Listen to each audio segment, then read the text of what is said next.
Texas is known for its colorful past and larger-than-life stories. In today's Welcome to Texas, Karen Borda delves into one of our area's more unusual legends that really is out of this world.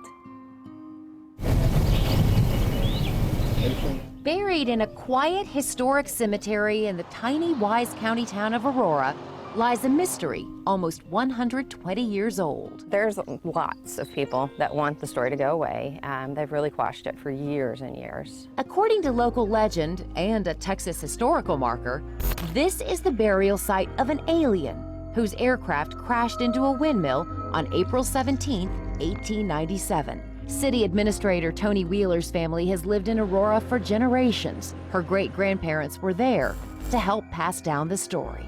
Townspeople went rushing up to the site and they found debris scattered everywhere and a very charred alien body, which we've named Ned, and we believe Ned's resting place is right behind us here under this tree in the cemetery. 2 days later, it made the front page of the Dallas Morning News.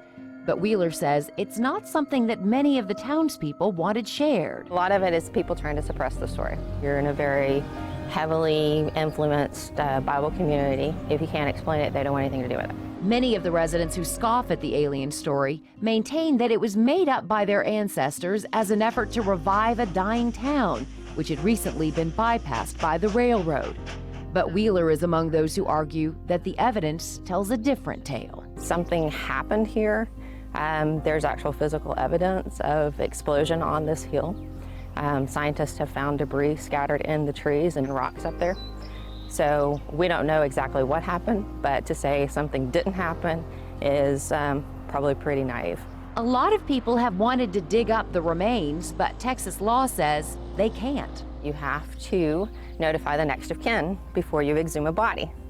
So obviously, I've never met another alien that I'm aware of. So it'd be kind of hard to find a descendant of Ned. 2 headstones marking Ned's grave have been stolen over the years, and some say the body was secretly moved. But whatever the story, Wheeler just wants it to be told. We predate Roswell by 50 years. Why not, do something with this as part of our history? You can't just erase history. You have to embrace it, the good and the bad. And in doing so, put Aurora back on the map again. Karen Borda, CBS 11 News. Got it. Well, the city recently held its first Aurora alien encounter event, which attracted people from all over the country, and they expect next year's 120th anniversary to be even bigger. I love a good mystery. Strange, but true stories. Tales from the light side, the dark side, and the other side. I'm Steve White. April 17th, 1897. The rooster crowed, signaling the start of a new day in the sleepy little North Texas town of Aurora. The sun began its gentle rise over the horizon. Windmills turned lazily in the early morning breeze. 6 a.m., and the folks of Aurora were already milling about, water being drawn from the wells, breakfast being made on the hot stoves in the kitchens around town, and a strange object flying in the sky. Initially spotted over the town square, an airship, as it was called, moving in a northerly direction towards Judge J.S. Proctor's house. The airship, and again that's what folks were calling these things back then, was not a balloon like most folks typically saw in the sky. Instead, it was a shiny metallic cigar-shaped object. One of the Aurora residents, S.E. Hayden, who ended up writing the newspaper article chronicling the event for the Dallas Morning News, said it looked like an aluminum and silver ship. Hayden described the craft having some kind of mechanical trouble as it passed overhead. It got lower and lower to the ground until it crashed into the windmill and water tank on Judge Proctor's land, and then broke up into pieces in a fiery crash as it plummeted to the ground, destroying the judge's flower garden, scattering pieces of the airship across several acres. Well, obviously, folks in Aurora, Texas had never seen anything like this before. The sight of the craft and the noise of the explosion drew people from around town to Judge Proctor's land to see what had happened. Milling around the wreckage, some townsfolk stumbled upon the body of the pilot, and that's when things really got weird. The witnesses who came upon the scene of the dead pilot's body attested it was not human.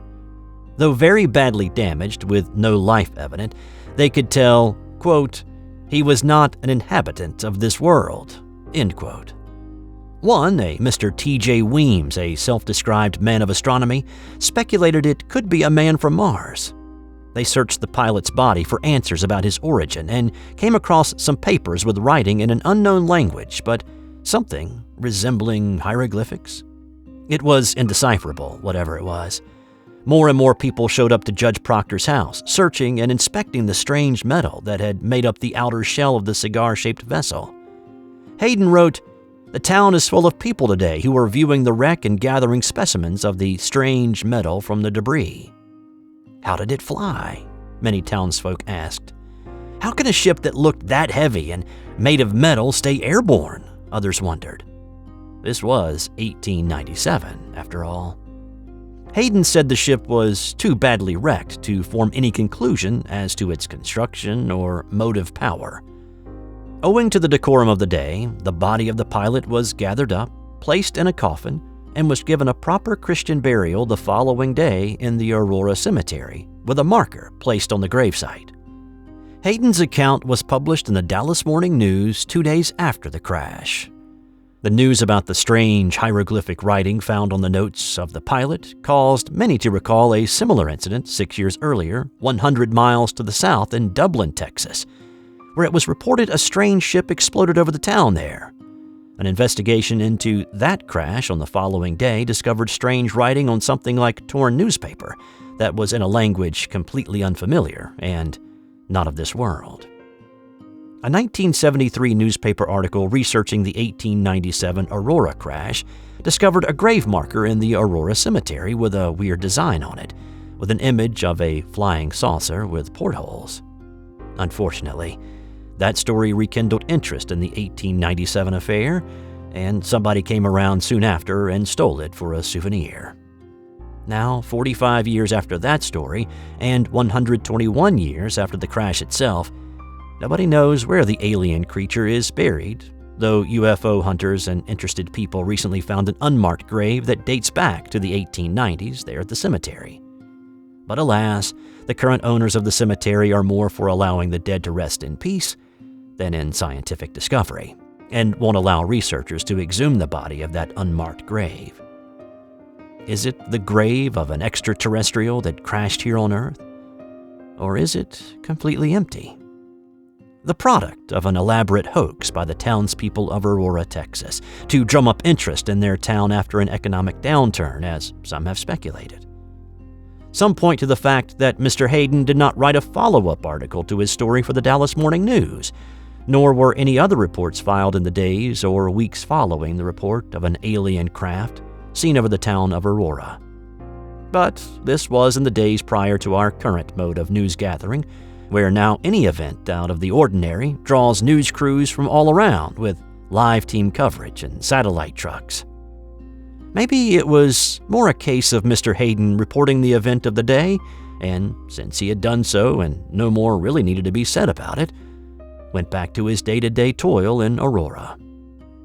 It does make one wonder, however, if there is a small piece of strange-looking metal squirreled away and long forgotten about in an attic or a crawl space of an old farmhouse in Aurora, Texas.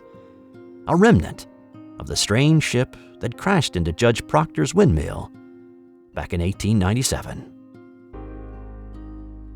This has been another strange but true story. And people of Aurora, Texas, go check your attics and your basements and your crawl spaces and see if you can find some pieces of a torn-apart alien spacecraft. And if you find something, let us know about it.